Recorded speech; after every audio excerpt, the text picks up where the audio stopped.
tarde, sejam muito bem-vindos aqui a mais um Papo de Mãe TDAH. Hoje, numa data diferente, né? Hoje a gente está fazendo no sábado, mas o nosso Papo de Mãe TDAH acontece toda quarta-feira, às 19 horas, aqui no Instagram. Estamos fazendo no sábado essa semana, porque na quarta-feira, na hora da nossa live, caiu uma chuva aqui, trovoada, relâmpago, e a luz ficou oscilando, eu não consegui uma boa conexão de internet para fazer a nossa live. Então, eu adiei para hoje, e hoje estamos aqui para a gente poder fazer, né, a nossa live e poder conversar um pouquinho sobre esse último tema, esse último assunto do mês de setembro, né, que seria no finalzinho de setembro, sobre saúde mental no TDAH. E dentro da saúde mental no TDAH nós vamos falar hoje sobre o uso dos eletrônicos. Afinal, o uso dos eletrônicos é bom ou ruim para o TDAH? Faz de bem ou faz de mal? O que vocês acham aí? Vamos conversar sobre isso. Vamos também trazer aí algumas dicas para que você possa implementar aí na sua casa com o seu filho. Além sempre de muito conhecimento e orientações para você poder entender o que está acontecendo, né? O que tem a ver, qual é a relação dos eletrônicos com a saúde mental, TDAH, e poder fazer um uso desse recurso aí de uma forma eficiente na sua casa. Oi, Maísa, seja bem-vinda. Deixa eu tentar colocar um aqui. Ah, gostei. Consegui colocar. Consegui. Dá um brilhozinho aqui para dar uma luz, né? Dar uma luzinha aqui na nossa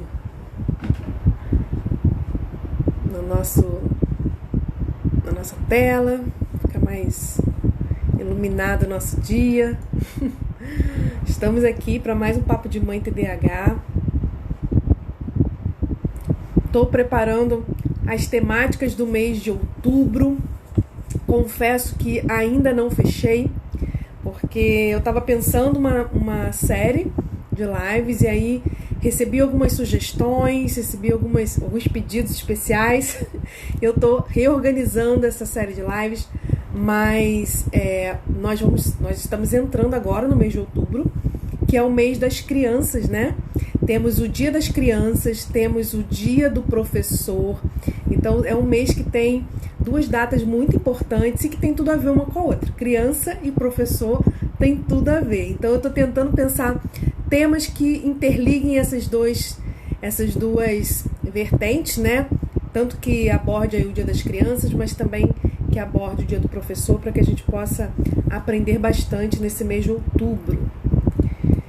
E seguimos aqui na nossa live, lembrando quem está assistindo, né, esse vídeo gravado, que o nosso Papo de Mãe TDAH é um quadro semanal, acontece toda quarta-feira, às 19 horas aqui no Instagram, mas nesta semana, em especial, nós estamos fazendo no sábado, porque na quarta-feira eu tive um problema na conexão devido à chuva.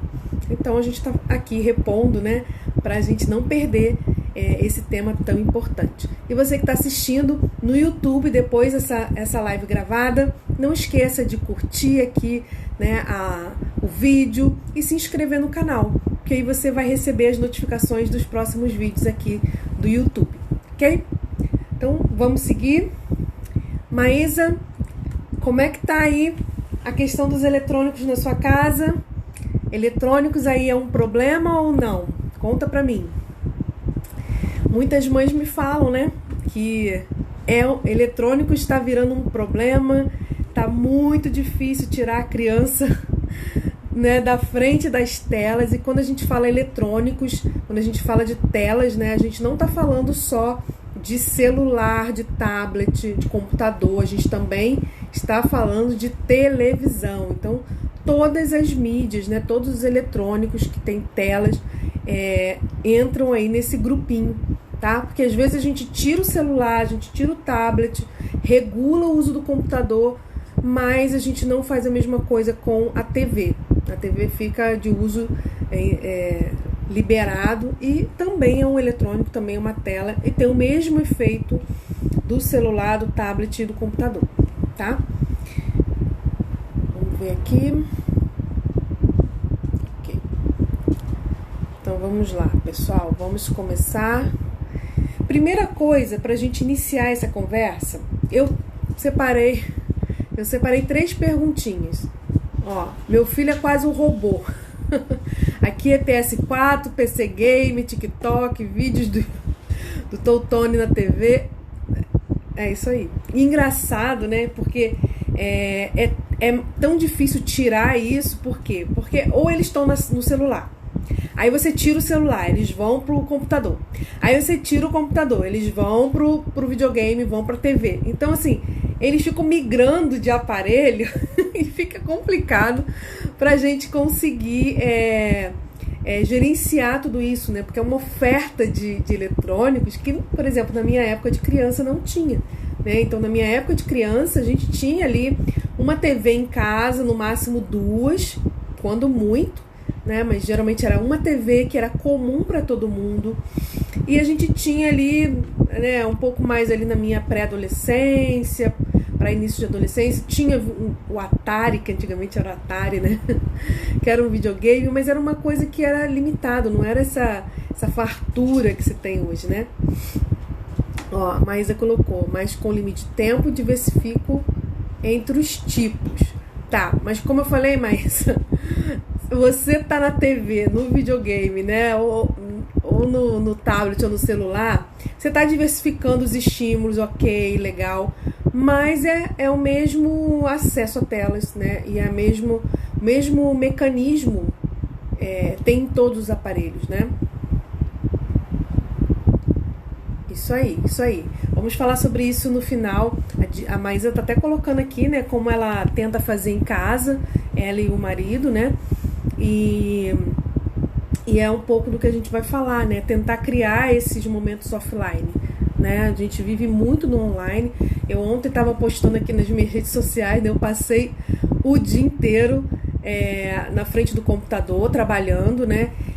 Fiz meus atendimentos ontem, foram todos online. Então eu fiz atendimento 8h30 da manhã, fiz vários atendimentos ao longo do dia, terminei, né? Já era 8h30 da noite, mais ou menos, quando terminei uma supervisão. E eu passei o dia online, o dia aqui no computador. E se a gente não se organiza, isso foi um dia atípico, geralmente eu não faço isso, porque eu organizo meus atendimentos em dias alternados, mas ontem foi um dia atípico que eu tive que remanejar alguns pacientes de outros dias. Mas a gente acaba ficando, né? E acaba vivendo esse mundo online, né? E o offline fica um pouquinho de lado, a gente acaba deixando um pouco a desejar, né? Então eu separei aqui 3 perguntas pra gente começar. Primeira pergunta, eu até queria que vocês contribuíssem aí com a resposta. Gente, não se preocupem em certo e errado, tá? É só pra eu sentir aqui um pouco do nível de conhecimento de vocês, para que eu possa ampliar esse conhecimento, né? A partir daquilo que vocês já sabem, ou enfim, ou que vocês não sabem, porque a gente não sabe tudo e faz parte, né? E muitas dessas perguntas aqui têm a ver com alguns mitos do TDAH. E a primeira pergunta é: eletrônicos podem ser causas de TDAH?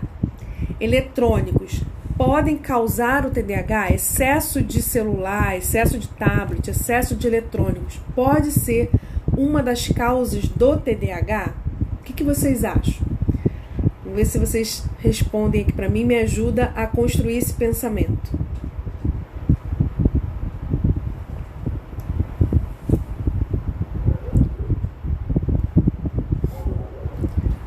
Vamos ver.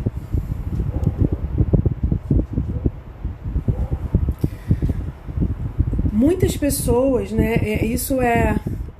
Maísa colocou que não. Isso é um pensamento que isso não está só assim no senso comum, né, nas pessoas, né, do dia a dia. Mas existem pessoas que deveriam ter um conhecimento maior, né, mais aprofundado de TDAH, que insistem em colocar isso, né, que os eletrônicos, nessa sociedade agora atual, com o excesso de uso de telas, está causando esse maior número de TDAH na sociedade. E o que a gente observa, né? Primeira coisa, gente, os sintomas do TDAH, como por exemplo ao déficit de atenção, a hiperatividade, eles são sintomas que estão presentes também em outros transtornos. São sintomas que estão presentes em todos nós. Todos nós temos um nível de desatenção em algum momento, em alguma situação. Todos nós vivenciamos. Por isso que quando a gente começa a falar sobre TDAH, e quando a gente começa a falar sobre alguns sintomas, é muito comum as pessoas olharem e falarem assim: eu acho que eu tenho isso, eu acho que eu tenho TDAH. Por quê? Porque os sintomas, eles são muito comuns à grande maioria das pessoas. Eu até arrisco a dizer que todos nós. Só que para ser considerado TDAH, esses sintomas têm que estar com uma frequência muito maior, uma intensidade muito maior e trazer prejuízos significativos em várias áreas da vida daquela pessoa. Aí sim, né, esse conjunto de sintomas nessa intensidade, frequência e causando prejuízos em algumas áreas vão caracterizar um transtorno. Fora isso, todos nós temos algum nível de desatenção em algum momento, em alguma área.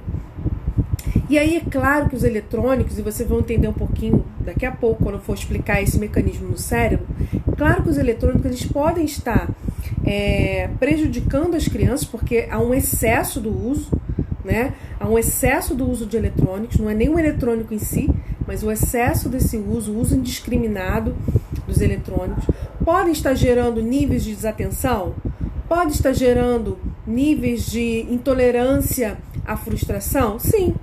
Isso pode estar acontecendo, mas daí a isso gerar um transtorno, né, do déficit de atenção e hiperatividade, daí a isso gerar um TDAH, as pesquisas apontam que não. Porque o TDAH é um transtorno de base, de origem predominantemente genética. É claro que ele tem ali um componente ambiental, mas é necessário que haja uma predisposição genética para que isso aconteça, para que os sintomas, né, para que o TDAH venha a se desenvolver naquela pessoa. Então, eletrônicos, né, não são causas do TDAH.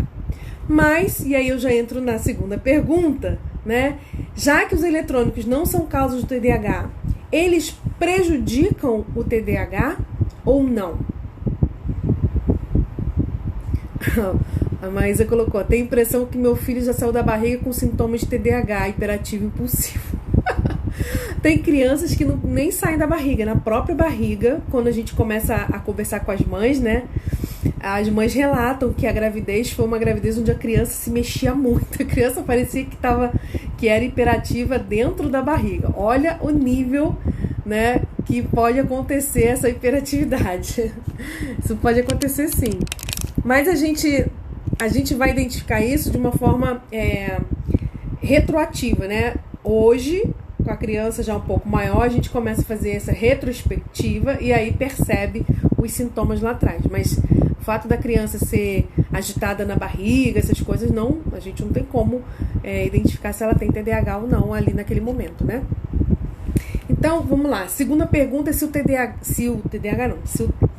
os eletrônicos, me enrolei, se os eletrônicos prejudicam o TDAH, já que eles não causam o TDAH, eles podem prejudicar o TDAH?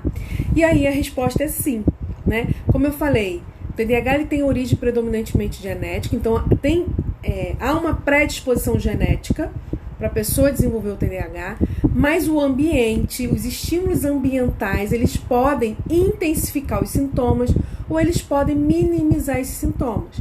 Então, sim, os eletrônicos podem prejudicar o TDAH se forem usados de uma forma indiscriminada, né, de uma forma no uso maior, né, do que o desejado para qualquer criança. Né? O uso de eletrônicos ele precisa ser regulado, ele precisa ser controlado com todo mundo, não só crianças, mas também nós adultos, porque ele faz mal pra gente, né? Eu, quando passo o dia todo no computador, trabalhando, enfim, atendendo, no final do dia, geralmente eu tô um pouco mais irritada, eu tô com dor na vista, então isso traz prejuízos, né? Agora, no TDAH, isso pode ser algo que prejudica sim, eu vou mostrar pra vocês por quê. E pra gente encerrar as 3 perguntas, que eu falei que iríamos começar por elas, não sei se vocês já ouviram falar, mas isso, se eu não me engano, ano passado, ano retrasado pro ano passado, foi falado um pouco sobre isso. Não deram muita ênfase aqui no Brasil, porque isso não tem no Brasil, mas nos Estados Unidos foi lançado no ano passado um jogo, um game, que lá nos Estados Unidos foi autorizado ser utilizado para tratamento do TDAH. Então é um jogo específico que é utilizado lá nos Estados Unidos como uma ferramenta para tratamento do TDAH. E aí, não sei se vocês já ouviram falar sobre isso, e eu queria falar um pouquinho sobre esse jogo, porque às vezes as mães me perguntam, né? Ah, Juliana, quais são os tratamentos do TDAH? O que a gente pode fazer para tratar o TDAH? E eu sempre falo que existe um tripé no tratamento ouro do TDAH. Então, assim, gente, as pesquisas, as mais atuais, eu participei agora em agosto de um congresso internacional e tinha ali os bambambãs do TDAH no mundo, e todos eles, né, que estão envolvidos aí com as maiores pesquisas sobre TDAH no mundo, todos eles falaram a mesma coisa, que em termos de pesquisa de TDAH, o que tem, né, acontecido é a solidificação desses tratamentos que já são indicados para o TDAH. Não há novidade em tratamento para TDAH por enquanto. Então, o que se tem é o tratamento medicamentoso, e aí a gente tem uma série de medicações. A gente tem a terapia cognitivo-comportamental com a criança, e a gente tem o treinamento de pais, né, quando a criança quando é criança ou quando é adolescente. Então, é esse o tratamento do TDAH. Claro que quando a criança tem outras questões além do TDAH, né, ou gerado pelo TDAH, como questões de problema na linguagem, problemas de aprendizagem, problemas da questão motora, a gente vai incluir outros profissionais, como psicopedagogo, fonoaudiólogo, terapeuta ocupacional, mas o tratamento de base é esse que eu falei para vocês, tá? Todo o resto que a gente ouve falar por aí não tem evidência e comprovação científica ainda. O que está sendo estudado hoje e que está começando a aparecer alguma evidência de um possível, né, mais para frente, um possível tratamento secundário do TDAH. O que é um tratamento secundário? A gente tem um tratamento padrão ouro e a gente tem um tratamento que a gente vai acoplar, que vai ajudar no tratamento padrão. Ele não vai substituir, ele vai ser agregado a ele para trazer mais resultado. Então, dentro de todos que estão sendo pesquisados, 2 têm mostrado uma certo sinal de que mais para frente pode ser que ele seja considerado um tratamento secundário do TDAH, que é o Mindfulness e o exercício físico aeróbico, tá? Então é o que está sendo assim está trazendo melhores resultados, mas ainda não se bateu o martelo ainda. Então todo o restante, né, a questão da alimentação, retirada de alimentos, suplementos alimentares, a parte eu esqueci o nome que está se falando muito agora, de tratamento do TDAH. Esqueci, daqui a pouco eu vou lembrar e falo para vocês. Deixa eu botar aqui para ver se eu acho o nome.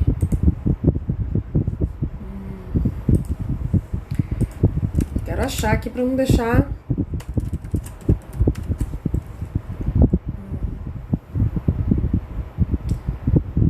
Não sei se eu vou achar.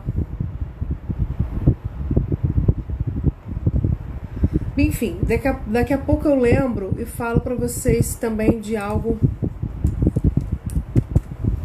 que está se falando muito, né? Não vou conseguir achar agora, não. Eu esqueci. E tem esse tal desse jogo, desse game, né, que foi aprovado nos Estados Unidos. E aí, o que eu quero falar em relação a esse jogo, né? O nome do jogo, ele tem um nome grandinho, mas a abreviação dele é AKL T01. É um jogo que foi autorizado para o tratamento de crianças com TDAH entre 8 e 12 anos nos Estados Unidos, mas que o que os pesquisadores de renome internacional falam sobre esse jogo? Que esse jogo, esse game, na verdade, eles não melhoram os sintomas do TDAH. Ele não é tratamento para o TDAH em si. Eles melhoram esses jogos, né? Melhoram as funções cognitivas que estão associadas ao TDAH. Então, quando você melhora as funções cognitivas, é claro que você vai ter uma melhora no funcionamento dessas crianças, mas nem todas as crianças com TDAH têm problemas maiores nessas funções cognitivas. A gente já fez uma live um pouco mais, uns meses atrás, quando a gente falou sobre isso, né? Então, funções executivas, por exemplo, é uma característica do TDAH, problemas nas funções executivas, sim, mas isso vai variar de pessoa para pessoa, não é que todos terão problemas nas funções executivas. Então, aquelas crianças que têm maiores problemas nas funções cognitivas, elas serão mais beneficiadas por esse jogo, mas não para tratamento do TDAH, mas sim para melhorar essas funções cognitivas, tá? Então, é como se fosse um tratamento meio secundário. Ele traz alguns benefícios, mas não diretamente para o TDAH e para todas as pessoas que têm TDAH. Ele funciona para algumas, para outras não. E por não funcionar para todos, né, ou pelo menos para a maioria, e melhorar o TDAH como um todo, ele não é considerado pelos pesquisadores, né, como um tratamento substitutivo, um tratamento que realmente tem uma eficácia, tá? Então, só para tirar essa dúvida, porque às vezes a gente ouve falar, né, sai nas redes sociais, sai nas mídias, e a gente não sabe por quê, né? Por que no Brasil não tem? Por que não foi aprovado aqui, né? Vamos ter acesso a esse jogo? Na verdade, é um jogo que ajuda em algumas coisas, mas ele não é um jogo que vai trazer um benefício para o TDAH como um todo. Eu tô com aquela palavra para lembrar e aquilo não vem na minha mente, tá me dando agonia. É horrível, cara. É horrível. Eu não consigo achar aqui. Já digitei aqui pra ver se eu acho, mas eu não consigo achar. Enfim. Deixa eu ver se voltando aqui, livro, vem aqui.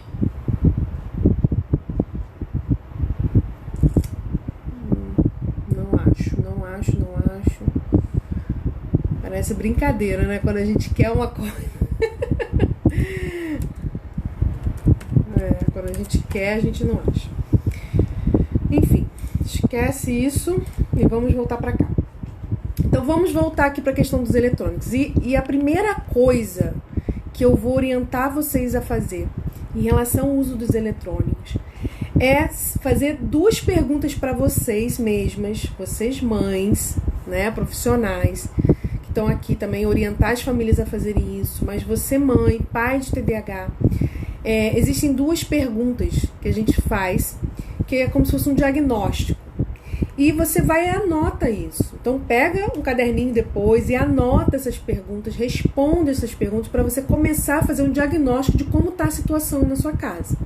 E a primeira pergunta é a seguinte: quanto tempo do seu dia, você mãe, do seu dia de mãe, é gasto com redes sociais e televisão?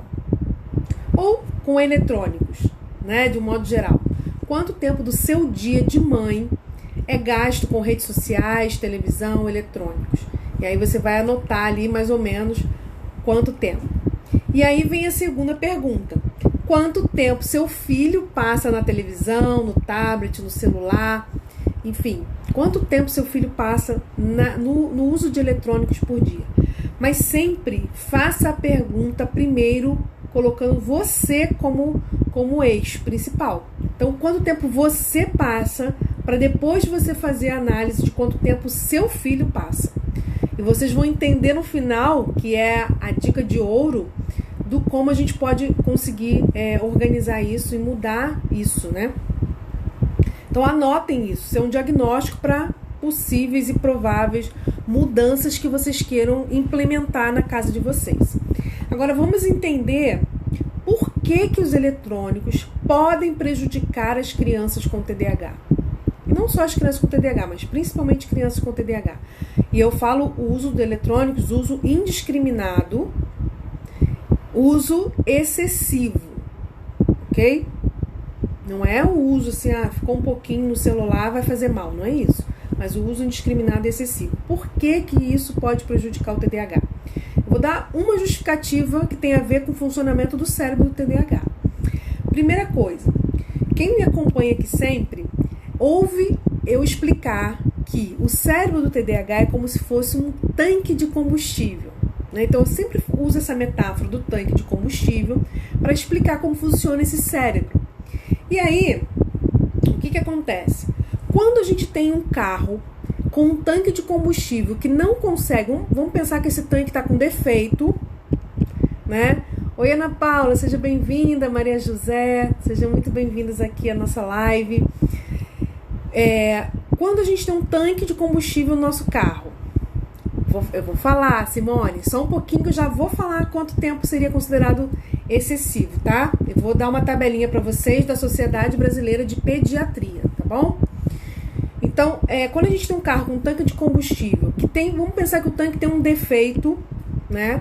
Que ele só consegue colocar um pouco de gasolina, ele não consegue encher muito esse tanque. Ele consegue colocar um pouco, tá? Vamos dizer que o tanque seja assim e ele coloca um pouco. E como ele coloca um pouco e ele gasta muito gasolina, toda hora esse carro fica acusando que a gasolina está na reserva. Quem aqui nunca dirigiu um carro que a gasolina ficou na reserva e aquela luzinha fica piscando? E aí, quando a luzinha está piscando, o que a gente faz? A gente corre para o posto, pelo menos para colocar mais um pouquinho. Então, o cérebro do TDAH, ele é um cérebro que ele não consegue encher o combustível cerebral dele. É um tanque que não consegue ficar cheio. Ele está sempre com pouco combustível chegando na reserva. E toda a atividade que ele executa no dia a dia dele, que é chata, monótona, repetitiva, sem sentido para ele, né? E que ele tem que empregar um esforço mental prolongado, ele vai gastar mais combustível. Só que esse cérebro que está gastando esse combustível é um cérebro como se fosse de um carro que bebe muita gasolina. Então, se eu tenho um carro que gasta 1 litro para andar X quilômetros e eu tenho um carro que gasta 2 litros para andar o mesmo X quilômetros, eu tenho um carro que bebe muito. Então, o cérebro do TDAH, além de ter menos combustível, ele gasta mais combustível para fazer as coisas do dia a dia do que uma outra pessoa que não tem TDAH. Então, por exemplo, para uma criança, né, que tem TDAH, sentar para fazer o dever de casa, ela gasta muito mais combustível cerebral do que uma outra criança que não tem TDAH sentando para fazer o dever de casa. Então, imaginem, ela já tem baixo recurso cognitivo e ela ainda gasta mais. Então, esse cérebro, esse tanque de gasolina do TDAH, tanque de combustível cerebral do TDAH, volta e meia está na reserva. E toda vez que esse cérebro está com seu tanque de combustível na reserva, a criança vai buscar um posto para encher, ou pelo menos para colocar um pouquinho mais. E qual é o posto que vai ajudar essa criança a colocar um pouco mais de combustível nesse cérebro? Aonde ela vai recarregar esse combustível cerebral? Ele vai recarregar esse combustível cerebral nas atividades que, principalmente, né, nas atividades que dão prazer para ele. Por isso a criança com TDAH gosta tanto de brincar, por isso que a criança com TDAH gosta tanto de jogo. Tudo que estimula, tudo que desafia, tudo que é novidade, tudo que eles gostam, tudo que dá prazer imediato, ajuda esse cérebro a aumentar o nível de combustível. Então é como se eu tivesse um carro na reserva, corresse no posto, colocasse lá mais, sei lá, 15 reais, 20 reais, eu não consigo encher o tanque, mas eu aumento um pouquinho a quantidade e saio da reserva. Então, a criança, ela fica buscando essas tarefas o tempo todo. Por isso que a criança gosta tanto dessas atividades. De correr, de pular. Por que a criança com TDAH tem hiperatividade? Por que a criança com TDAH gosta de correr, pular, não para um minuto quieta? Porque o movimento do corpo ajuda também a produzir esse combustível cerebral. Então, pensa, se a criança tem baixo combustível e ela recarrega esse tanque com atividades que dão prazer, qualquer substância química ou qualquer atividade que dá prazer para ela libera mais combustível no cérebro dela, que a gente chama dos combustíveis, né, que a gente tem no nosso cérebro, é a dopamina, que é um neurotransmissor. Oi, querida, seja bem-vinda à nossa live. Então, tanto substância química como atividades que dão prazer para a criança vão liberar substâncias no cérebro dela, como a dopamina, que vai colocar mais combustível nesse cérebro. E aí, como o TDAH produz menos dopamina, produz menos combustível, ele vai buscar essa dopamina fora, né? Ela vai buscar essa dopamina e, em geral, vai buscar isso nas coisas que dão prazer imediato. Como eu já expliquei. Tá atrapalhando o som? Eu posso desligar. Vou desligar, melhor, né? Deixa eu desligar, só um minuto.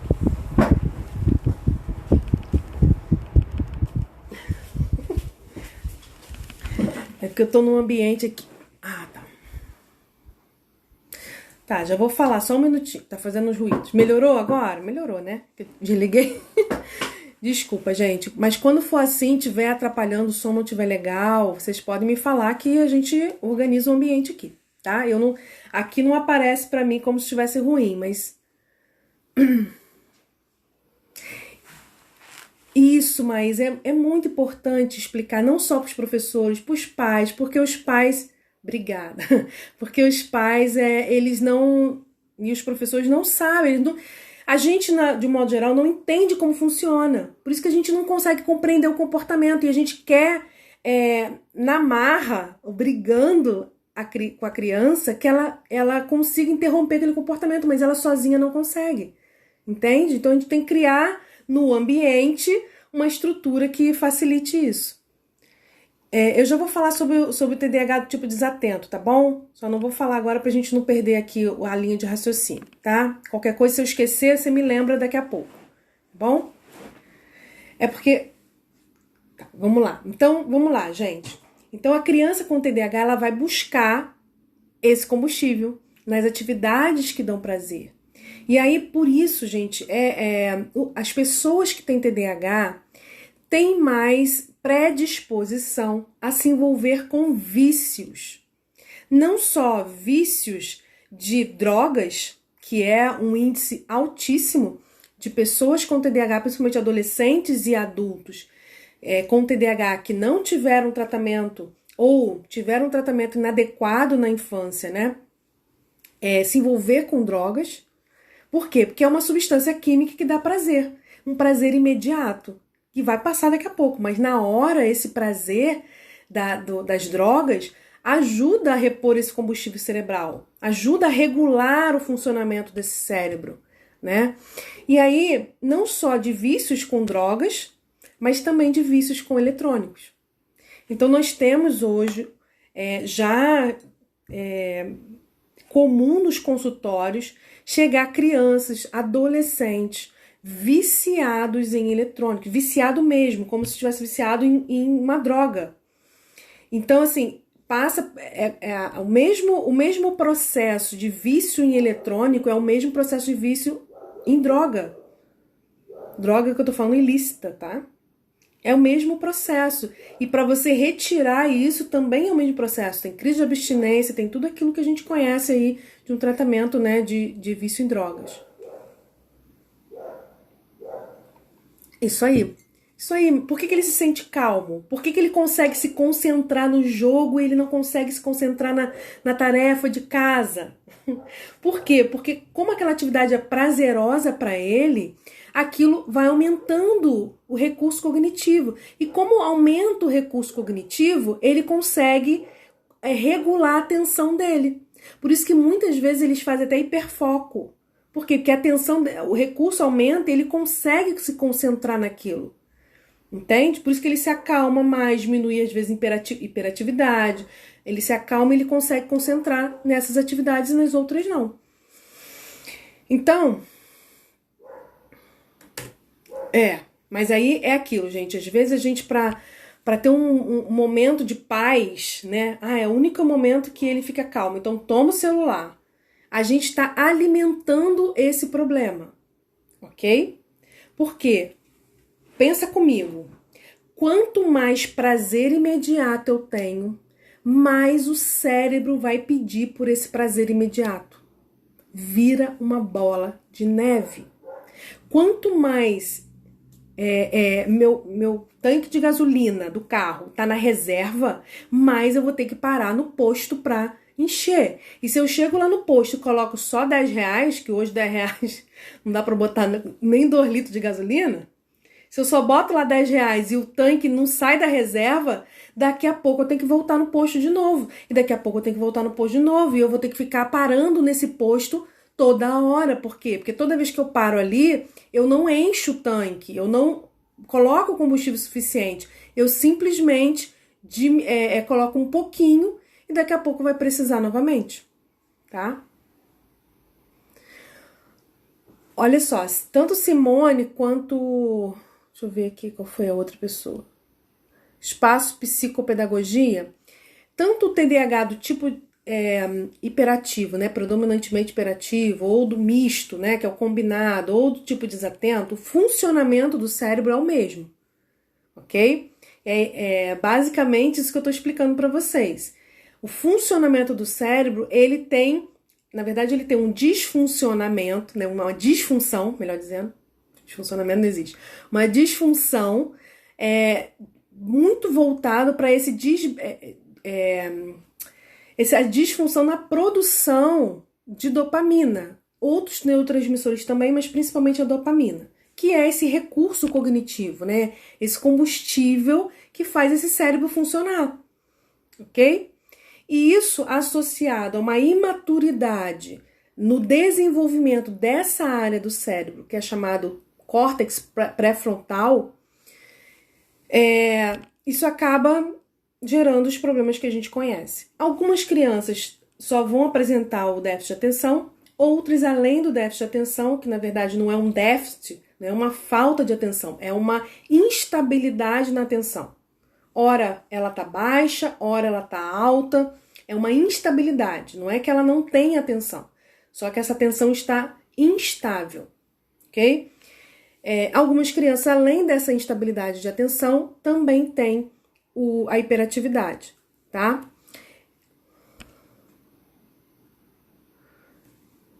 Vamos voltar aqui. Depois a gente entra mais nessa explicação que vocês estão colocando aqui, que eu não tô compreendendo muito. Então vamos lá, gente. Então você imagina, quanto mais prazer imediato a criança tem, quanto mais prazer imediato ela tem, mais o cérebro vai querer. Mais o cérebro vai querer. E isso vai desenvolver uma sede insaciável por novos estímulos. Isso vai gerar uma sede insaciável por prazer imediato. O cérebro vai ficar pedindo isso o tempo todo. E aí a criança vai querer cada vez mais. Por quê? Quando ela está num jogo, por exemplo, ela está o tempo todo sendo recompensada e sendo bombardeada por novos estímulos. Quando ela está no YouTube, por exemplo, você vê que a criança, e a gente também, isso é um comportamento, né, de todos nós, mas a criança principalmente, a gente não pega o YouTube, abre num vídeo e assiste aquilo até o final e depois passa para outro. Não, a gente vai passando, né, assiste um pedaço, daqui a pouco tá vendo outro, daqui a pouco tá vendo outro. Se o vídeo for grande, a gente não assiste. E a criança, a mesma coisa, ela vai trocando de estímulo. Ela não para ter acesso a um estímulo só. Ela fica trocando de estímulos ali no jogo, nas redes sociais, principalmente no YouTube, onde tem vários vídeos. Ela fica mudando o tempo todo. E cada vez que ela muda, é um estímulo novo. Cada vez que ela muda, TikTok é a mesma coisa, porque são, né, poucos segundos ali de de estímulo e ao tempo todo mudando estímulo visual, auditivo, né? Tudo misturado ali, então realmente é complicado. E aí, quando a criança sai do jogo, né, ou sai dos eletrônicos, isso acontece na TV também. Você pode reparar que a criança, quando ela tá na TV, ela também zapeia muito, né? E aí, o que acontece quando ela sai dos eletrônicos? Ela começa a sentir tédio. Ela começa a sentir tédio. O que é o tédio, né? Que vem? É o recurso cognitivo dela tá baixando e o cérebro dela tá pedindo mais combustível. O cérebro dela tá pedindo mais produção de combustível. E aí ela começa a entrar num processo de tédio. E esse tédio é uma das explicações do porquê que a criança fica tão com um comportamento tão complicado. Por quê? Porque ela vai começar a aprontar um monte de coisa, porque ela não tem o que fazer. E ela vai começar a aprontar um monte de coisa para ver se o que ela faz ali traz algum prazer imediato para ela. E geralmente o comportamento dela vai ser um comportamento inadequado, né? Então é como se fosse uma abstinência que ela sentisse, né? O cérebro dela entra em abstinência, sentindo falta daquele prazer imediato que ela foi bombardeada durante tanto tempo, e ela começa então a inventar moda, a inventar um monte de coisa para fazer que substitua o prazer imediato que os eletrônicos trazem, né? Isso aí, tá vendo? Eles até sabem mais a palavra tédio. Por que eles sabem a palavra tédio, né? Porque é isso que eu tô falando. Eles ouvem falar e eles vivenciam isso, né? Então, a gente tem que pensar o seguinte, gente. Os eletrônicos, a gente não tem como eliminar os eletrônicos, né, da vida de uma criança com TDAH. Primeiro porque ela faz parte de uma sociedade que tem, né, o mundo online é muito presente, não tem como a gente evitar isso. As redes sociais, ele traz, a internet, né, traz reforçadores para a criança, não só nesses estímulos variados, estímulos interessantes, não só nesse prazer imediato, mas tem uma coisa interessante, crianças com TDAH e principalmente adolescentes costumam ter muita dificuldade de relacionamento social, de fazer amigos. Mas na internet eles conseguem fazer. Na internet eles conseguem se relacionar com outras pessoas. Então, muitas vezes, eles acabam se refugiando na internet para conseguir ter uma performance social que no offline, na vida real, eles não conseguem ter. Então, a internet ela tem um propósito social para o TDAH, que por um lado é bom, mas que não pode ser substitutivo. Ele pode ser estimulado sim, mas ele não pode substituir, né, os relacionamentos sociais do mundo real. Mas as crianças e adolescentes eles se refugiam na internet para conseguir se relacionar. Porque na internet eles conseguem achar pessoas que são parecidas com eles. Eles conseguem achar pessoas onde eles se sentem aceitos. E muitas vezes, no dia a dia deles, eles não se sentem aceitos pelos colegas. E na rede social tem um mundo de gente. Então eles vão ali encontrar nesse mundo de gente aquelas pessoas que vão aceitá-los, né? Que vão entender, que vão muitas vezes até ser parecido com eles. Então, nas redes sociais, eles conseguem ser aceitos, se sentem aceitos, eles se sentem capazes. Por quê? Porque muitas vezes eles são cobrados, chamada atenção por coisas que eles não conseguem dar conta no dia a dia deles. Mas na internet só aparece a parte boa, porque ninguém mostra o seu defeito, a sua dificuldade, o seu problema. Na internet a gente só mostra a parte boa. Então ali ele mostra uma habilidade que ele tem, né? Ele mostra algo que ele faz que é muito bom. Então ele passa a ser aceito, ele passa a ser até admirado pelas outras pessoas.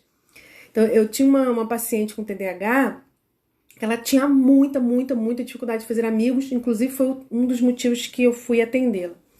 E ela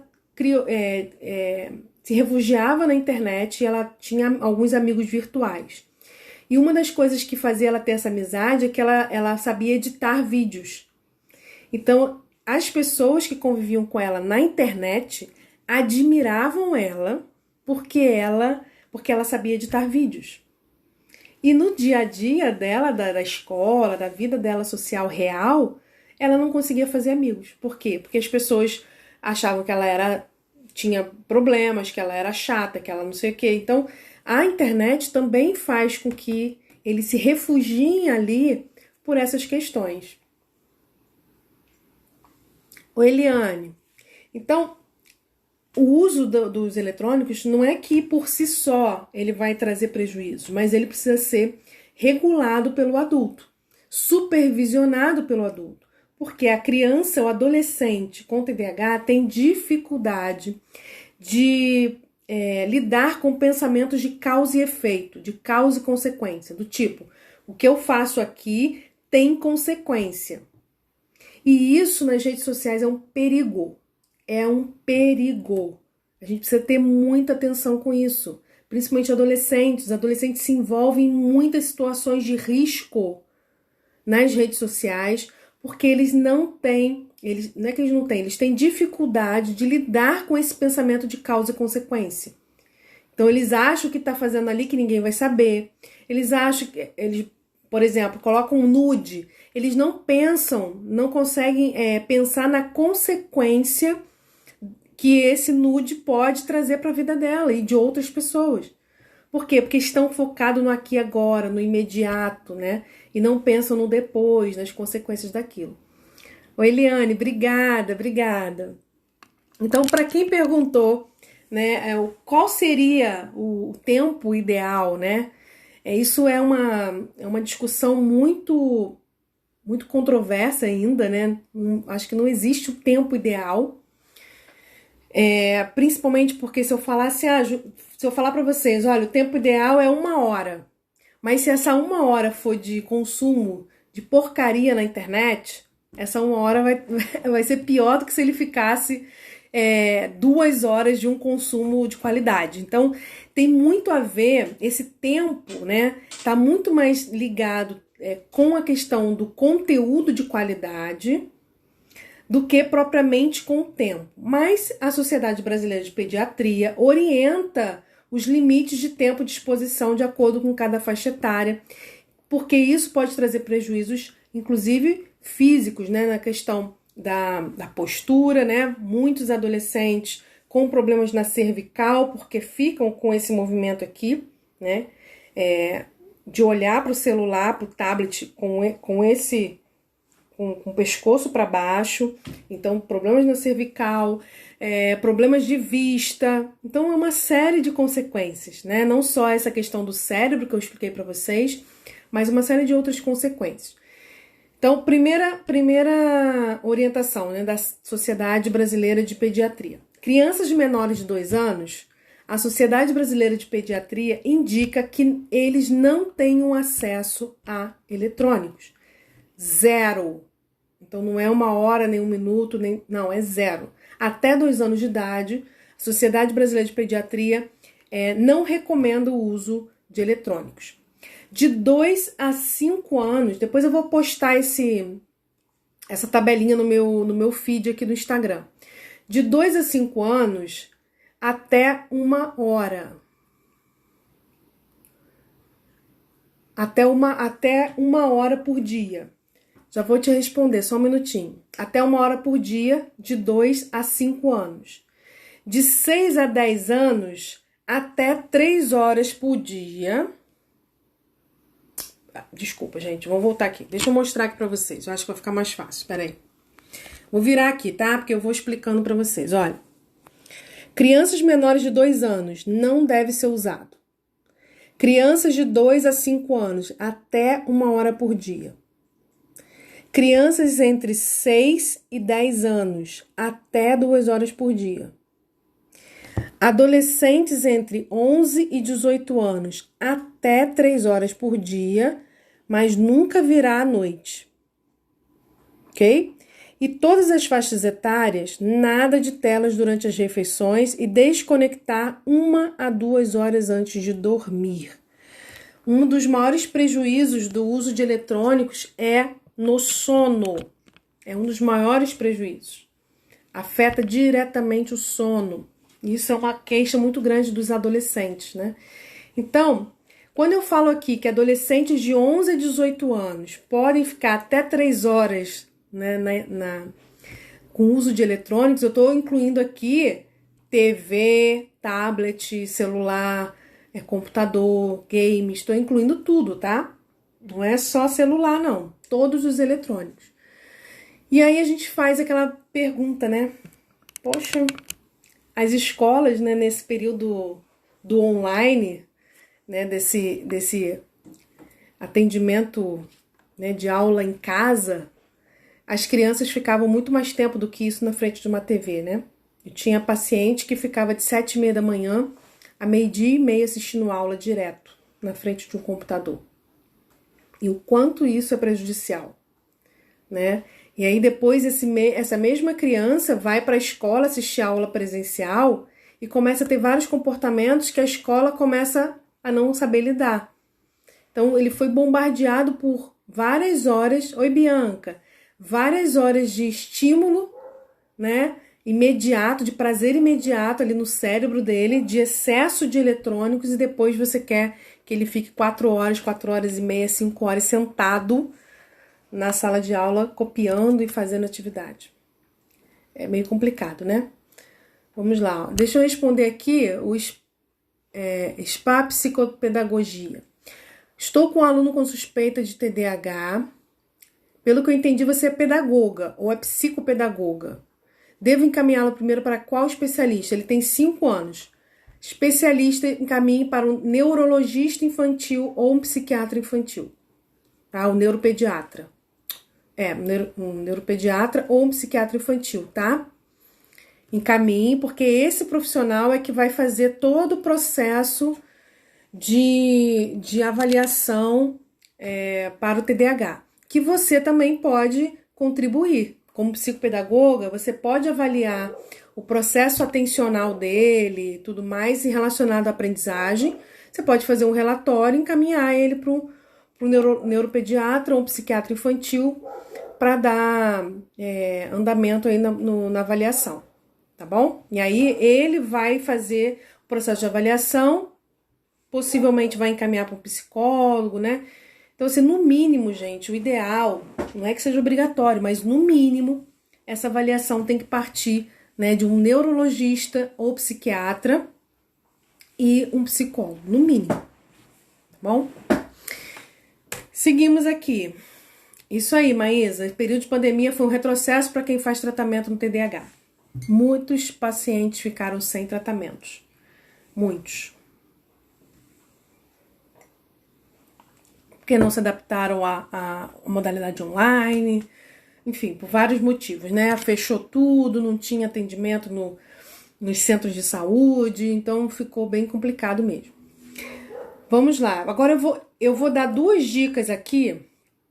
Na verdade, gente, eu sempre dou as orientações, né? Eu sempre trago essa contextualização no início, para vocês entenderem o que está acontecendo. Depois eu trago aqui algumas sugestões, eu vou dar 2 orientações importantes, não é nem uma dica, são orientações. E que depois tem lá sempre o pulo do gato, né? Tem sempre a cereja do bolo, que eu vou falar para vocês depois, que são 2. Dessa vez não vai ser uma só, não, são 2. Primeira coisa, quando a gente pensa em lidar com essa questão dos eletrônicos, e às vezes as mães me perguntam, Juliana, não sei o que eu faço, ele fica horas, ele só vive no celular, ele não sai da internet, ele não sai da televisão. E aí eu sempre falo assim, gente, olha só, diante de tudo que eu expliquei para vocês desse funcionamento cerebral, é muito difícil para a criança sair desse looping que ela entra, desse ciclo vicioso que ela entra. É muito difícil para ela fazer isso sozinho. Então, cabe ao adulto, cabe a você mãe, né, ao pai, ao adulto que está lidando, que está, né, educando essa criança, colocar regras e limites. Então, não espere que seu filho vai diminuir o uso de eletrônicos por si só. E porque você brigou com ele, porque você chamou a atenção dele, porque você disse que ele tem que diminuir. Coloque regras e limites. Então, para que a gente consiga fazer isso, primeiro, envolve tomada de consciência. Você tem que ter consciência de que isso não é bom para ele. Por isso eu comecei a live fazendo a pergunta: quanto tempo você passa na internet? Quanto tempo você passa usando telas e eletrônicos durante o dia? Para depois você analisar quanto tempo seu filho passa. Então, tomada de consciência de que isso é importante e decisão. Então, a primeira orientação é: defina as regras do jogo. Ter um horário definido ajuda por si só a reduzir o tempo nas telas. Então, quando há um período do dia estabelecido para o uso... Só um minuto, tá entrando uma ligação aqui. Então, quando há um período do dia já definido para o uso, né, dos eletrônicos, fica mais fácil para as crianças entenderem que tem um momento de usar e tem um momento de deixar as telas. Fica mais fácil para ela compreender. Então, ela já sabe que todos os dias, sei lá, de 2 às 4, ela tem o direito a usar os eletrônicos. Mas os outros horários, não. Você não precisa ficar criando uma regra todo dia, do tipo, a criança começa a usar a televisão, a internet, enfim, começa a usar os eletrônicos, chega uma hora que você cansa, você acha que aquilo ali já tá demais, e aí você manda ele desligar. Tira esse peso de cima de você, coloca, né, o peso em cima da regra, em cima da rotina. Então, defina isso a priori, a criança já vai saber previamente, rotineiramente, que existe um tempo para uso. Defina momentos em que são proibidos o uso de tela. Então, por exemplo, durante as refeições, ninguém usa. E quando eu falo ninguém, não é só a criança, é você também. Porque muitas vezes a gente não consegue colocar regras e limites nos filhos porque a gente não consegue colocar em nós mesmos. Nós não conseguimos fazer isso com a gente. Então, para que eu não tenha que abrir mão do celular na hora da refeição, porque é a hora que eu tô ali, né, e consigo dar uma mexidinha, eu prefiro também não colocar essa regra no meu filho. Ou então, eu coloco a regra no filho, mas não coloco em mim. E aí é claro que ele vai questionar isso, principalmente se ele for adolescente. Então, a primeira orientação: defina as regras do jogo. Quando você limita o tempo, isso já fica definido para sua família, é mais fácil. Oi, Ana, saudade! Fica mais fácil para que as crianças entendam que há momento para tudo. Que há momento para utilizar e há momento que não. Sem problemas, estava sentindo sua falta. E dentro dessas regras do jogo, coloque ali, né, momentos que não vai ser usado. Coloque o dia do detox, tem algumas famílias que fazem, né? Dia do detox de eletrônico. Então, é o dia que ninguém vai usar rede social, né? Que ninguém vai usar a internet. Sem problemas, Ana. Então, crie esse dia na família e aí todo mundo vai ficar offline, né? Eu ensinei uma vez aqui a fazer o antídoto contra o tédio, né? Eu expliquei o TED para vocês no início da live. Então, o antídoto contra o tédio. Cria uma caixa com sugestões de atividades que a criança pode fazer, de brincadeiras, offline, para que ela tenha ideias para usar quando ela estiver offline e ela começar a sentir tédio. Então, porque quando a criança começa a sentir tédio, ela só consegue pensar no videogame. Ela não consegue lembrar que ela pode fazer outra coisa, né? Quando eu era criança, que a gente não tinha essa variedade de coisas para fazer, né? Então, quando a gente não tinha o que fazer, eu e a minha irmã, que é mais ou menos da mesma idade, a gente não entrava em tédio. Por quê? Porque quando a gente não tinha o que fazer, a gente inventava. Então, a gente inventava um brincar de casinha, inventava de um monte de coisa. Por quê? Porque a gente não queria ficar à toa. Mas hoje, a criança não tem nem tempo de criar uma brincadeira, de pensar algo novo. Quando ela começa a sentir tédio, que começa a apurrinhar muito, a gente vai lá e toma o celular na mão para a criança ficar quieta, para a criança ficar mais calma. Isso, Maísa, olha, para diminuir esse período excessivo, o desafio é colocar outras atividades no lugar que deem prazer. Temos que estar engajados nesse processo. Exatamente essa é a segunda orientação. Então, defina as regras e crie uma alternativa para esses momentos offline. Porque se a criança não tiver o que fazer, realmente. Né? Então pensa assim, gente, o tanque está na reserva, a criança precisa recarregar. Ela precisa colocar lá combustível nesse tanque. Se ela não consegue parar lá no videogame para colocar combustível no tanque dela, a gente precisa oferecer outro lugar para ela colocar. Entende? E aí a criança começa aos poucos a aprender outras formas de recarregar esse tanque, a saída da reserva, tá? Então, crie isso, né? E aí o que vocês podem fazer quando é criança? Organize os brinquedos da criança, separe esses brinquedos por tipos, né? Então você pode botar ali os brinquedos preferidos da criança. Isso aí, para quem não tem filho único, melhor ainda, né? Cantinho de leitura na casa, no quarto, brinquedos mais calmos. Então faz uma caixa com brinquedos que acalmam a criança, como colorir, massinha, coisas que vão acalmar a criança. Brinquedos, né, uma caixa com brinquedos que ele brinca sozinho, que ele pode brincar sozinho, que nem sempre ele vai conseguir ter um irmão ou alguma outra pessoa para brincar com ele. E uma caixa com brinquedos que ele vai poder brincar com outras pessoas, né? Ter na casa ambientes onde ele vai poder fazer uma baguncinha, ambientes onde ele vai poder correr, pular ou se movimentar. Porque sabe o que acontece muitas vezes? Tem casas que a regra é não pode nada. Então não pode fazer nada. Então assim, tudo tem que ser arrumado, tudo tem que ser organizado. Não pode ter barulho, não pode ter correria, não pode ter criança, né? Então, as crianças, elas são crianças, elas vão querer fazer uma baguncinha, elas vão querer correr, elas vão querer pular, vai ter barulho em alguns momentos.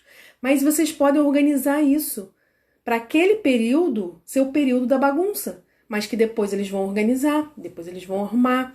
Aquele local específico da casa é o local onde eles podem pular e não, né, qualquer outro local. Então, organize o ambiente familiar, organize a casa, o espaço para que eles tenham opção.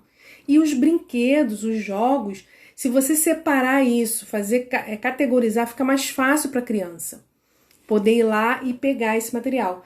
Como eu falei, né, eu dei a dica do antídoto contra o tédio, que vocês podem colocar ali, faz uma caixa, antídoto contra o tédio, e bota ali os brinquedos que a criança mais gosta de brincar.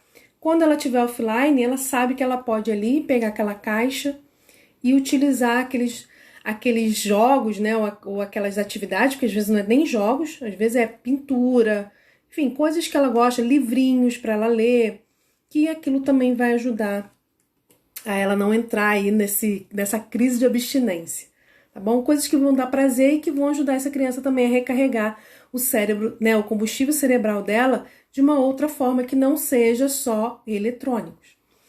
E aí, dentro dessas duas orientações, né, estabeleça regras e organize isso para que a criança tenha opção. Eu vou dar dois pulos do gato, né? Um eu sempre dou, o outro é a cereja do bolo. Gente, tudo que eu falo aqui, não sei se vocês já repararam, eu até chamo atenção em relação a isso. Todas as orientações, todas as dicas que eu dou aqui, se vocês estão me acompanhando, né? Tem mães aqui que me acompanham sempre. No final eu sempre falo a mesma coisa. A maneira mais fácil, e não só mais fácil, mas também de potencializar os resultados no uso de todas as orientações que eu dou aqui, sejam orientações, dicas, enfim, ferramentas que eu trago, estratégias. O pulo do gato é você colocar tudo isso dentro de uma rotina. Por quê? Porque se você organiza isso dentro de uma rotina, você vai incluir todas essas orientações de uma forma organizada, sistemática e constante. Então, quando você faz isso, você ajuda a criança, mas você ajuda você que é mãe a dar conta de tantas orientações, de tantas dicas, de tantas coisas que você vai ter que lidar no dia a dia, tantas situações. Então, quando você para e organiza essa rotina, você não só está organizando isso para ajudar o seu filho, mas também para ajudar você a gerenciar tudo isso. Então, quando você tem dentro da rotina momentos offline, momentos online, né? Horários de utilizar eletrônicos e horários que não pode utilizar eletrônicos. Quando você coloca dentro da rotina momentos que é proibido o uso de telas ou momentos que é possível usar, você já está criando na criança essa ideia, né, de que ela todos os dias vai seguir aquilo da mesma forma, não vai mudar. E que você também vai conseguir se organizar todos os dias para cobrar aquilo, para fazer que realmente aquilo aconteça, que não vai depender tanto do seu estado de humor, né, da sua percepção, porque muitas vezes acontece como, eu já até falei no início, a criança tá lá nos jogos e tudo mais, tem dia que a criança fica 5, 6, 7, 8 horas no eletrônico e a mãe nem se deu conta disso. Mas tem um dia que a criança fica às vezes 3 horas e a mãe já acha aquilo absurdo e começa a brigar com a criança. E a criança fica assim, peraí, ontem eu fiquei mais tempo e minha mãe não brigou comigo? E hoje eu fiquei menos tempo, ela tá brigando, tá mandando eu desligar? Então fica muito em cima de você cobrar, fica muito peso em cima de você e as crianças colocam uma carga negativa, né, em cima de você, porque você tá sendo a pessoa má e ruim que tá fazendo ela sair daquilo que ela gosta. E não a regra. A regra é que tem que ser o chefe da casa. E não você que tem que estar pegando essa carga negativa. A regra é clara, filho. Para você e para mim. A regra é clara para você e para mim. Na hora das refeições não se usa telefone. E ponto. Então isso tira um peso e faz com que a constância ajude a criança a ter previsibilidade, entender que há momentos para tudo, né? E você consegue organizar momentos de offline, substitutivo de eletrônicos. Então, organize isso. Organize momentos de brincadeira, organize momentos dentro da rotina que você pode estar junto com a criança para brincar, dando essa atenção positiva, esse tempo de qualidade. Então, a rotina ela é estruturante nesse processo. E a cereja do bolo, que eu comecei a live falando sobre isso, que vai realmente surtir efeito, que você ser o exemplo para o seu filho. Então eu comecei fazendo uma pergunta, né? Quanto tempo do seu dia é gasto com redes sociais, eletrônicos, televisão? Quanto tempo seu filho passa na TV, tablet, celular, né? Então, pensa que muitas vezes nós não estamos conseguindo colocar regras e limites porque a gente não está dando conta de cobrar isso. E que a gente também não está dando conta de colocar regras e limites na gente mesmo. A gente acaba ficando. Então, assim, é uma tomada de consciência, é uma decisão. E tudo vai funcionar melhor se partir de você como exemplo. Então pense o seguinte, que o maior presente que você pode dar para o seu filho, nós estamos entrando agora no mês de outubro, né? O mês das crianças, e que muitas vezes as crianças ganham presentes, e que muitas vezes o presente é um videogame, é um tablet, né? São os eletrônicos, muitas vezes, né? Então a gente dá o videogame, depois a gente fica doido que a criança não sai do videogame. A gente deu o videogame sem colocar nenhum tipo de regra. A gente dá o telefone para a criança, mas a gente não coloca ali, não dá as diretrizes de uso. Oi, Andréia. A gente dá um tablet para a criança, mas a gente não dá junto, né, as diretrizes de uso. E aí depois a gente fica doido com o presente que a gente deu. Então, nesse mês de outubro, dê de presente para o seu filho o maior presente que você pode dar para ele. A maior demonstração de amor que você pode dar para o seu filho é colocar regras e limites. É definir tempo de uso de eletrônico, reduzir isso. Claro que a gente não vai eliminar. As crianças com TDAH gostam muito. A gente não vai eliminar algo que eles gostam, mas é preciso a gente colocar um limite nisso, tá bom? Então, seja um modelo para o seu filho, porque isso vai potencializar os resultados. Eu vou dar uma dica aqui para você que já faz a rotina. Então, dentro da rotina, como você pode inserir, né, essas regras de uso e não uso de eletrônicos. Eu vou mostrar aqui para vocês, tá bom? Então, geralmente, na rotina do TDAH, o que a gente faz? A gente faz aquela rotina visual, né? Então, a gente coloca lá, né, as ações do dia e acordar, tomar café, almoçar, escovar o dente. A gente coloca ali as ações, né, que a criança vai executar e a gente vai ali, a criança vai seguindo aquela rotina ali todo dia. Então, uma das coisas que a gente pode fazer quando o uso de eletrônicos está complicado da gente gerenciar é colocar associado a essa rotina alguns sinalizadores de momentos onde a criança pode ou não usar o eletrônico, tá? Então, vou dar um exemplo aqui para vocês. Ó, você pode usar esse sinalizador visual. Ó, não pode e pode. E aí, como é que você usa? Vou pegar aqui, ó. Por exemplo, ao acordar, refeições, ajudar em casa, brincar. Você vai colocar aqui do lado, ó. Pode usar? E aí você coloca a cartinha. Deixa eu fechar aqui para fazer para vocês, ó. Então, por exemplo, vamos pensar aqui. Ao acordar, pode usar o celular? Quando a criança acorda, assim que ela acorda? Se não pode... Peraí. Se não pode, você vai colocar o sinalizador. Ah, durante as refeições, pode usar o celular? Não pode. Na hora de brincar, pode usar o celular? Pode. Então, assim, você vai criando esses marcadores dentro da tarefa. Aqui eu tô dando só um exemplo, tá, pessoal? Mas existem de acordo com o sinalizador aqui, com a rotina que você tem na sua casa. Então, você vai criando esses marcadores. E aí, quando ela chega naquela tarefa que ela está executando, então, por exemplo, nas refeições, ela já vai ver que ela não pode usar os eletrônicos. Isso sinaliza visualmente para a criança e ajuda ela a se lembrar das regras. Ok? Gostaram dessa dica aí no final? Sim? Não? Então, pessoal, dentro de todas as orientações que eu trouxe aqui, não esqueçam, o seu exemplo, ele é muito importante.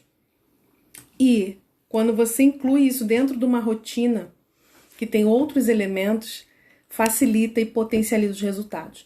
Então, limites de uso de eletrônicos em casa, não cabe à criança fazer isso. Ela não vai conseguir fazer isso sozinha. Cabe a você, adulto, fazer isso. E aí, claro, sabendo que quando você começar a colocar o limite, né, a criança ficava o tempo que queria, você agora começa a colocar limite, claro que eles vão resistir, é claro que eles vão, né, reclamar, óbvio. Então, se prepare para lidar com a resistência do seu filho no início. Se prepare para isso. Porque senão você vai ceder. Quando ele começar a encher muito a paciência, você vai ceder. Então, assim, se prepare para lidar com o choro, com a birra, com a reclamação, com muitas vezes ele dizendo que não te ama, que você não ama ele, porque todo mundo usa menos ele. Prepare-se para isso, prepare seu coração para isso, entenda que não é pessoal, que ele está despejando em você porque ele está frustrado e chateado, né? Acolha essa emoção do seu filho, mas mantenha a regra, porque com a constância e com a coerência na regra, você vai conseguir mudar esse comportamento dele. Porque quando ele entender que não adianta ele chorar e espernear, que você não vai abrir mão, ele vai conseguir começar a mudar esse comportamento. E você vai ver, né, como algumas mães já estão falando aqui, que já reduziram o tempo, que já tiraram, né, TV e tudo mais, e já perceberam a melhora do filho. Gente, melhora muito, tá? Vou mostrar para o meu filho o quadro de limites do uso de sociedade médica. Eu vou dizer que é a ordem que não sou eu que estou inventando. Maísa, você pode fazer, você conversa com ele, né? Conversa com ele, tá vendo, filho? Não sou eu que estou querendo limitar isso. Isso é para sua saúde.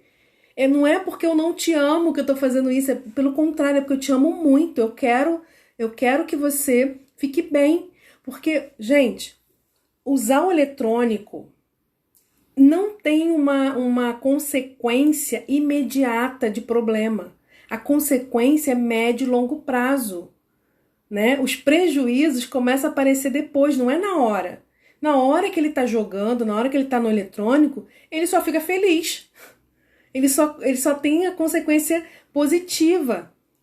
Com o tempo é que vão aparecendo as consequências negativas. Só que ele não consegue nem perceber que aquilo ali é fruto do uso do eletrônico. As crianças com TDAH têm dificuldade de lidar com causa e consequência, né? Eu faço uma coisa aqui e isso vai gerar uma consequência, principalmente se essa consequência for médio e longo prazo. Então, não adianta só você trazer um discurso teórico e conscientizador de que se ele ficar muito tempo no celular, que isso vai fazer mal para a vista dele depois. Isso não adianta, gente. Você pode até falar como informação, mas não é isso que vai mudar o comportamento dele. O que vai mudar o comportamento dele é a sua firmeza nas regras e é o seu exemplo. É isso que vai mudar o comportamento dele. Não vai ser só você conscientizar. Conscientização é importante, mas ele tem dificuldade ainda, principalmente quando é criança, de pegar essa informação abstrata e pensar: então eu vou diminuir o número de tempo que eu fico no celular, porque senão quando eu estiver na adolescência eu vou ficar com problema de vista. Ele não vai ter essa compreensão, entendeu? Então, você pode trazer informação, sim, é importante, né? Como a Maísa falou, não sou eu que estou falando, né? São os médicos, mas traga isso para o mais próximo, mais concreto, mais real para eles, né? E dê exemplo também. Dê exemplo, né? Seja companheiro dele nesse processo, para que juntos vocês consigam diminuir o uso de eletrônicos. Show, pessoal? Tudo certinho? Lembrando que semana que vem nós voltamos para a nossa live quarta-feira, que é o nosso Papo de Mãe TDAH, toda quarta-feira às 19 horas. No mês de outubro estou preparando aqui um tema muito legal que vai associar tanto, né, ao mês das crianças, então vão ser presentes que a gente vai dar para as crianças, mas também a questão do Dia do Professor, que é dia 15 de outubro, alguma coisa relacionada com escola, enfim. Estou tentando pensar algo que vai suprir aí algumas demandas, alguns pedidos de mães que me fizeram para falar sobre alguns temas nesse mês de outubro. E se você tem algum tema, algum assunto que você considera importante e você queira que a gente aborde esse assunto aqui nas nossas lives, manda para mim no direct, manda lá no nosso grupo do WhatsApp, que eu vou ter o maior prazer de incluir esse tema na nossa programação, né, nas nossas temáticas aí do mês, tá bom? Um beijo para todas. Alguém tem mais alguma pergunta para fazer? Podemos encerrar? Sim?